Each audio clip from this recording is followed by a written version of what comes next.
Why do we love the game of golf, Michael John Barrows? It's because of what we watched yesterday at the U.S. Open at Brookline Country Club. Chris Brees, Mike Barrows, Find the Fairway Live. We're going to wait for some folks to join. Had a good chat last weekend. Tyler may or may not be with us later on, and the show will adapt. Again, this is all live. You're outside. You got the shades on. You're living the Fitzpatrick lifestyle, soaking up the sun, and proving all of us, including me, wrong, Michael. First and foremost, wow, what a weekend. Happy belated Father's Day to the fathers out there. Happy belated birthday to my Margot, who turned 1 on Saturday. And congratulations, Matt Fitzpatrick. I know you were kind of the snake hissing in the grass. A lot of people maybe said you were flying under the radar and a favorite in some eyes, but I doubted you. I didn't think you would get it done, and for good reason, but you proved me wrong. You were spectacular, especially on Sunday. Score was great, but your iron shots, hitting those greens, round of your life, out of 18 round greens, of Mike. your life. In a time where it really mattered, you were the man, and that's impressive, because there were some names on the leaderboard that would have struck fear into a lot of guys. And I know, Matt, you've had some great wins, none in the States, but we know you've been able to get it done. But I just didn't see it coming. A lot of people did. I thought those people were silly, and hey. That's why they play it. That was awesome. That was an awesome tournament. Full disclaimer, I picked him in 2 major pools, not expecting him to win. Thinking that, okay, Matt Fitzpatrick can get a 4th. He might get 3rd. That'll get me $1 million. That's good enough. What was craziest to me about this whole journey is we might have been looking at Matt Fitzpatrick the wrong way, Mike. Because you think back to maybe a couple of years ago when he was winning on the DP World Tour, but we all agree way different than winning on the PGA Tour. Still hadn't won on the PGA Tour until yesterday. And his game always seemed like he had done everything he could and just couldn't get over the hump. But then the last few weeks, we learned all these things about Matt Fitzpatrick, how he charts every single shot he's ever hit in his life, which is just insane to me. That speed stick that he swears on, gaining his distance and his speed, and you could tell this weekend how far he was hitting the ball, even farther than all the bombers. That was a big eye-opener. It seems like this guy has continued to get better and better and better, and quietly, very unassuming. So, Mike, every time we watched Matt Fitzpatrick falter late in a tournament, late in a major, we all said, including me, oh, that's Fitzpatrick. That's what he's going to do. And there was no bigger evidence of that than that transformation than on Sunday. Because when he looked so good on that front 9, what were you thinking when he made that first bogey and had that short putt that he missed? What were you thinking? Because I know what I was thinking. Yeah, I mean, just to have that happen at the time where it looked like some other names were creeping back into the picture, and I said, oh boy, like, this is going to be interesting. He's going to finish even par. Yeah, and then he didn't falter after that. He was solid. I'm not ready to say that this is going to be a continual thing we see from him. It might be a flash in the pan, stars align. And it's not fair to assume that he's going to be that way either. Right. Like, if he never wins again, like I wouldn't be surprised. I know that's silly to say. But man, stars aligned, his game was solid. And yeah, I didn't see it coming about halfway through yesterday. So kudos. That shot he hit on 18. I was looking at Twitter because I was like a minute behind with my kids and all that stuff. I was looking at Twitter. I knew he hit it in the bunker on 18, and I think it was the No Laying Up Twitter feed. Your boys at No Laying Up made a comment, said, whoever runs their Twitter said, there's no way Zalatoris hits this outside of 12 feet. He might have a putt to win this thing outright. And I'm thinking, wait, how far behind am I? We all assumed that Fitzpatrick wasn't going to do anything good out of that bunker. Right. I mean, we're thinking, okay, this guy's making 5 no matter what. He might make a 6. That bunker shot, I did not think Matt Fitzpatrick had that in him. I mean, it was just incredible. The guts, the pure pressure that he had on himself on every single shot on that back nine, he delivered, and none more than that shot on 18. Nobody saw that coming. That's why it was so awesome. And you know what? I also think about this. Last week, you know how everyone said that the tour needed the Canadian Open and all that, the great drama at the end with Rory and Thomas. They needed this, but it happened in a different way. And think about it. Scheffler played like the number one player in the world. Took them down to the wire. You agree with that? Definitely. Okay. Zalatoris, everyone said, oh, his putter's not going to hold up. Everyone's talking about how bad his stroke is, that inside to out, hitting it off the toe. How can this guy make clutch putts? What did he do? Hit a lot of bad drives, but a lot of great recovery shots, and he played like a world-class player. And then there's the guy who beat both of them, who played the most clutch ball striking round you may have ever seen at a U.S. Open. 17 out of 18 greens. The way it unfolded and the level of quality shots, Mike, got ahead of myself there, sorry. The level of quality shots was incomparable to really anything I've seen. Yeah, it was truly phenomenal. Then to have some of those names, and even, you know, like Rory trying to make chase at points through the weekend, it really was a great tournament. If I had maybe one complaint, is it wasn't the typical U.S. Open tough setup. It didn't play super hard with the exception of Saturday. But so maybe I'd like to see that be a little different. But I almost wonder if they kept the scoring low just to, because when it comes to the average golf fan, right, they want to see people make a bunch of birdies. So with everything going on LIV, maybe they made it a little more scoreable to get some viewers and more names up. I really don't know what was up with that, but I'm fine with it. It had all the drama you could ever hope for out of a major championship. I think 6 under is a good score to win the U.S. Open. I mean, there's varying opinions of I want 6 over to win. I want it to be Oakmont, or I want it to be, you know, a putt-putt course for these guys and shoot 20 under. I think 6 under is a good number. Yeah, it's just different from what U.S. Open usually is, right? Usually you have maybe a couple guys under par and like a 3 under winner. That's typically like low scoring at a U.S. Open. So to have so many guys going into the weekend at, you know, a 5 unders and 4 unders, and like I said, people came back to reality Saturday a little bit, but the course as a whole played easier than a typical U.S. Open, and I have no problem with that. There's just some purists out there who like to see people suffer. Fair enough. All right, we want to go with this. You want to? We're going to debate the game of Dustin Johnson tonight, whether he is past the hump of playing good golf or not. Mike and I have differing opinions, and we got to talk about the state of professional golf right now and the latest rumors of the LIV Tour, who may or may not be going there. I think we got to start there, Mike. Abraham Answer, you heard about him, right?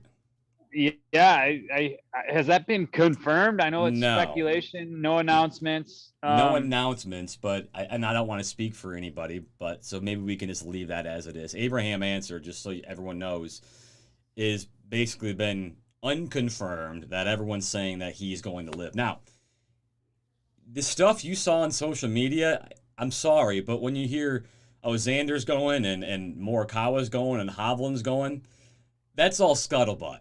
And I don't think we're doing any justice to anybody by throwing out names that we heard on social media, unless it's got some clout to it. Well, I mean, names just don't get thrown out on social media by the people saying that without clout behind it, right? So we'll throw that out there, but I think the real telling point here, names aside, are that the names that are starting to get thrown out there are names maybe a month ago you'd say no way to. True. But now when they get thrown out, you're thinking, okay, like I'm a little surprised, but it doesn't shock me.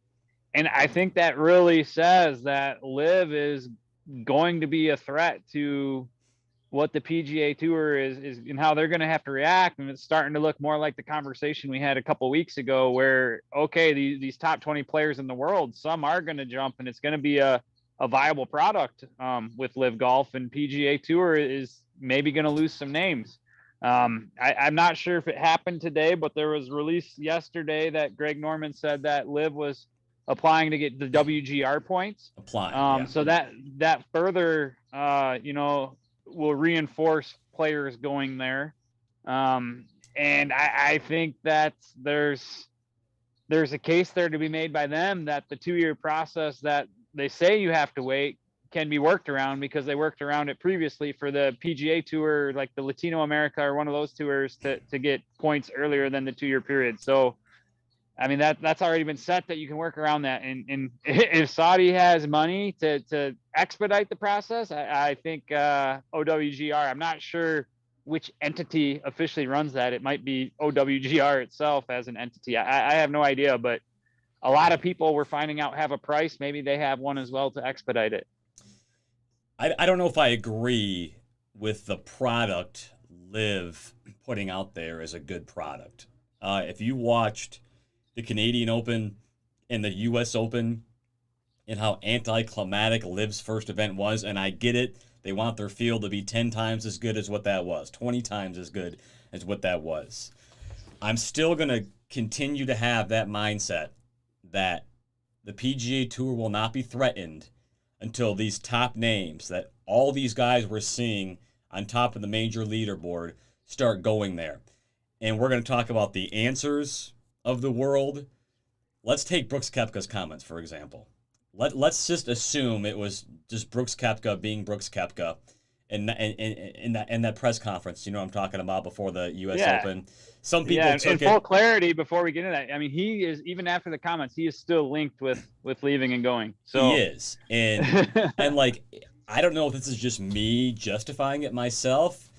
Brooks Koepka is not as big of a deal going to LIV as anybody ahead of him in the world golf rankings, I think.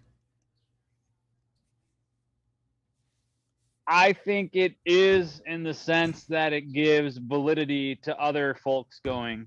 But DJ already did that. Right, but DJ is a guy who other people might look at toward the end of his prime. He's got exemptions into majors for a while, you know, as does Brooks. But Brooks has a little more runway left on his career, and you can't really say that he's peaked.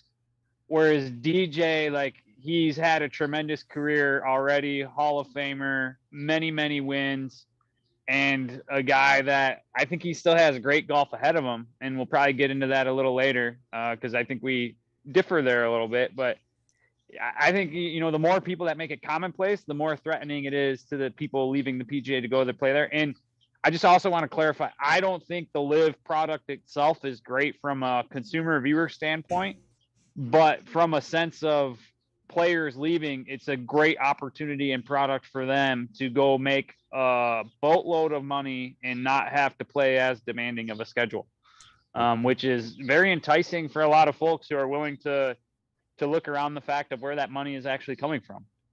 Which is something everybody needs to look at, but that's a different conversation. And PGA Tour Commissioner Jay Monahan is having a players meeting tomorrow morning on Tuesday. So that's going to be very interesting to see what the future is of some maybe protocols they have going on in the future. And that first event, I am really fascinated at that first event in Portland next week. How many fans are going to be there? I have no idea how many are going to be there. I think they'll give away enough tickets to make it a pretty good showing, get a lot of people out there. And not to backtrack, I know you're trying to shift into the event in Portland, but No. You talked about the product of LIV Golf. I just want to say that the product of the PGA Tour isn't that great itself.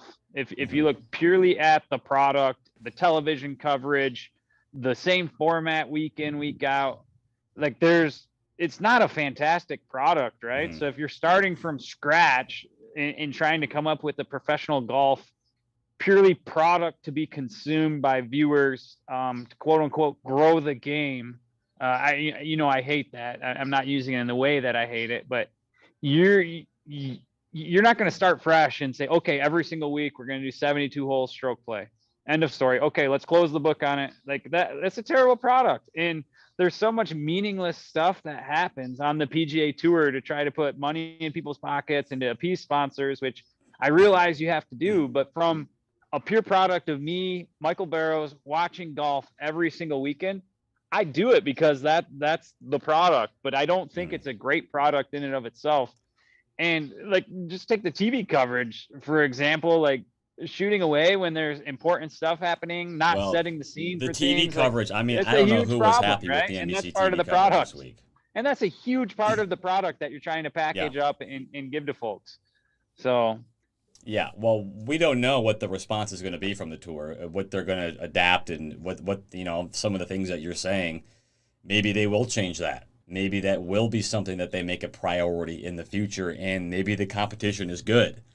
Let's go to DJ here. All right, Mike, you and I had the debate a few weeks ago, and I remember when I said everybody jumps to conclusions and is in the moment right now and saying this is a big deal right now, and they don't look at retrospect, hindsight, what could happen in the future.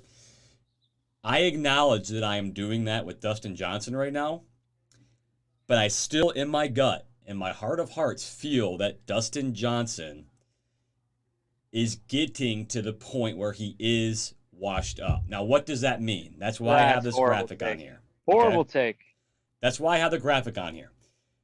Dustin Johnson on the left here, all-timer. He had 4 wins in 2017 alone, 7 total in 16 and 17, won the major, $18 million, led the tour in scoring average. That is the kind of golf everybody wants to play one time in their career. You agree? Oh, of course. Dustin Johnson already did it. Dustin Johnson 2019-2020 was still pretty darn good, and everybody would love to have that as their career as well. Almost everybody, if you're not named the top 10 players that ever lived. So you agree that the even on the right, the 2019-2020 season, ending with the Masters, was prototypical Dustin Johnson. Do you think that Dustin Johnson can come close to that number, those numbers on the right there? That's my question. Well, let me lay it out there this way. I don't think he'll get any more PGA Tour wins. I think he's already exceeded the money won. So let's factor in major wins and scoring average here. That's really the only thing we can talk about. That's correct, because this is a different conversation from 2 weeks ago. And I certainly think that he's put himself in a position to collect more majors than he would have continuing on the PGA Tour. And that's strictly because he's now only playing 12 events, 18 events, whatever this LIV amounts to in the grand scheme of things. And then he can focus on those majors with complete totality, knowing those are the 4 events he's got to bring his game for a week. He can rest up. He can play whatever schedule he wants to put himself in that position. And I think that's advantageous for a guy like him. Can he not already do that? He kind of already does do that on the PGA Tour. I don't think he's going to – well – really? On the PGA Tour, you're required to play a set number of events. 15. Is it 15? I think it's more than that. I haven't checked what it's been in the last couple of years, but I was thinking it was more like 24. But irregardless, you have to play those events, right? And you have to travel to those events. You have to do this, that, and the other. Whereas LIV, it's okay. Say it was 14, and the number of events is the same. He's going to have some say in when those are, where those are as time goes on, I think. And he'll really be able to pick and choose and get tuned up for the majors. He's not going to have to worry about playing in the fall. I think it sets him up in a better headspace to take the approach of, okay, these majors are what really, really matters. If he even cares about that anymore, I'm not sure he does. But long story short, I think his best golf is behind him. But it wasn't that long ago that you said when Dustin Johnson is on his game, he's pretty unstoppable. That was right around the Masters of 2020. Right. And so which was true a year and a half ago. What has changed since then from a talent perspective? Because I'm a big believer that Dustin Johnson is just a talent freak of nature. And so I think the stars will align for him again in major championships, and he'll run away just because he is still that good. It's not like he's losing distance. It's not like he still doesn't have the game to back it up. It's just, it hasn't shown up. But we all know golf is streaky, right? Because if you look at the time you had those charts up for, 2 great stretches of golf, if you look at between what happened in those, not a whole heck of a lot. Actually, it did. He won a. I did. No, I just did this graphic. He won a handful of times in 2018, right. 2019. But it wasn't any big time tournaments, right? And no majors, obviously. But here's my twofold answer on why I feel the way I do about his game being different now than it was when I said he's almost unstoppable around that 2020 Masters. Two reasons here, Mike. Number one, I'm a firm believer that male athletes, they peak right around the time Dustin Johnson, I'm talking about age-wise. Not all of them. Come on. Phil was an exception, and that's a different argument we can have for a different day. I think Dustin Johnson is the typical male athlete who you're getting really good in your 20s, really good in your 20s, really good in your 30s, and then you start to plateau and you start to go down. I really think we don't know what his physical state is right now. We don't know if he's got arthritis or his bones are aching more than they did 2-3 years ago. We don't know that. I'll be the first to say that the more athletic you are, the more likely you are to be better at golf and be able to take up golf, so on and so forth. But let's not get this confused with an ultra athletic sport like basketball or a sport like football. As you age, you get hit, that it takes a toll on your body. Name me more than two or three players who played their best golf in their 40s. But you're confusing best golf with still really, really, really good golf. And Dustin Johnson, really good golf. I get that. I get that. Better than most people's best golf. I get that. But that brings me to my second point, and what kind of wraps all this up. I just don't know if mentally Dustin Johnson's there anymore. Well, this is where I think he can be there 4 times a year. He doesn't give a shit about is it fair? He's collecting paychecks. But Mike, you're looking at that as okay, his game's going to be so fine-tuned. You really think, because your argument basically says that Dustin Johnson's best way to approach majors is to practice. I'm taking it the other way. I think his best chance to approach majors is to play other tournaments and he doesn't need experience, quote unquote, but is to get that competition feel in you and know what it's like to go out there every single day and do it. I feel like he's missing something if he's just out there hitting balls at the range or playing with his buddies or whatever he does to try to get competitive when he's not playing.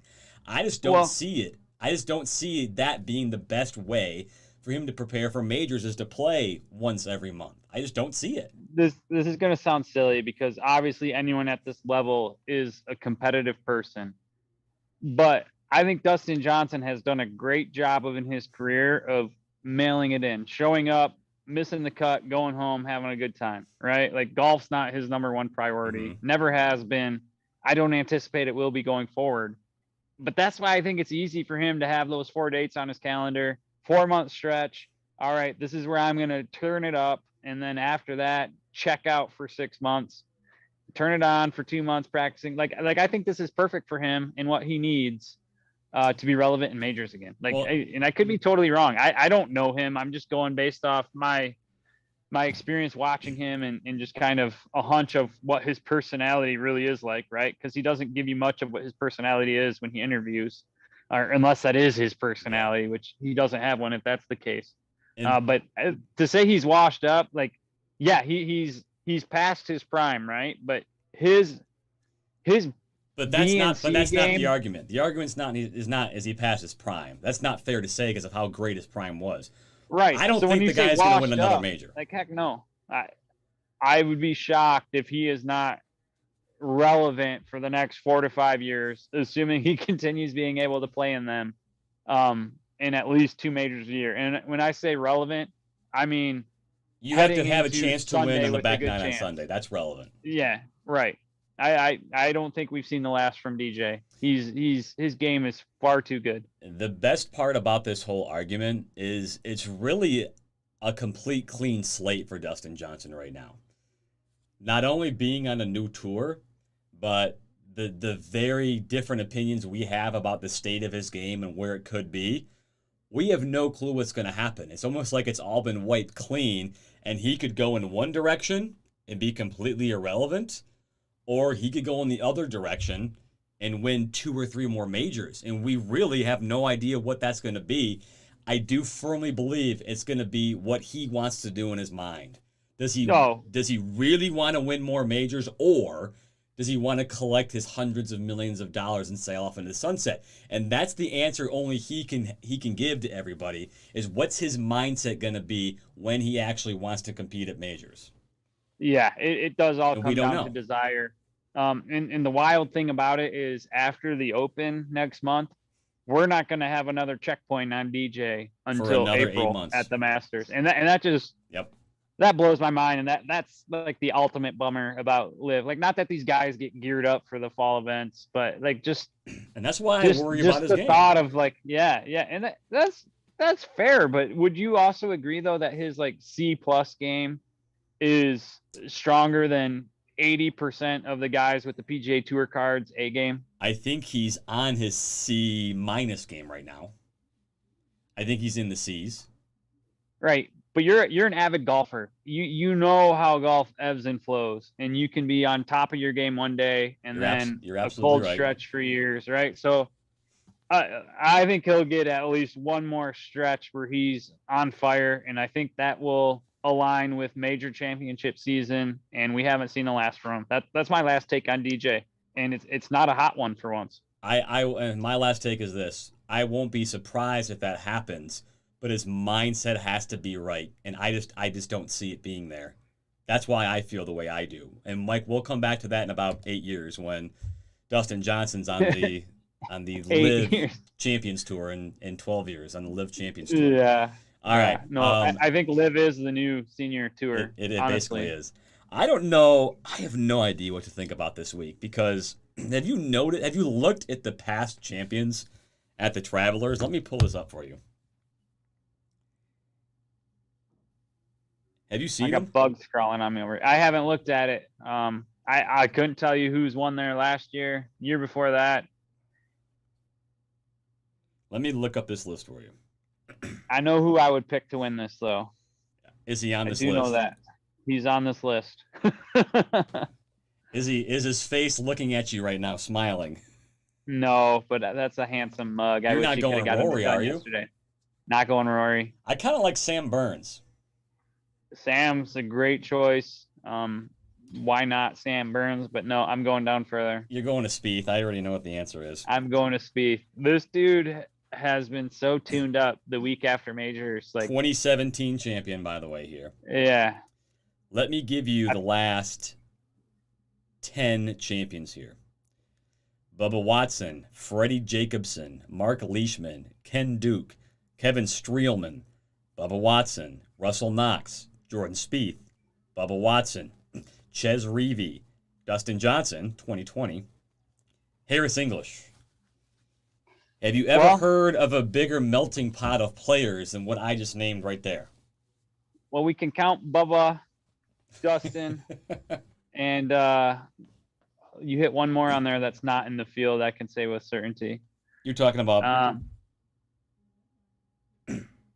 I'm not saying these guys are going to win again. I'm just saying Harris English not in the field. He's still coming off injury. So this is a golf course anybody can win at, and that's why it's so hard to pick this. And I almost feel like you're better off if you're in a one and done league. I feel like you're probably better off having less options, because it's just burning someone. No, because it's just going to be overwhelming.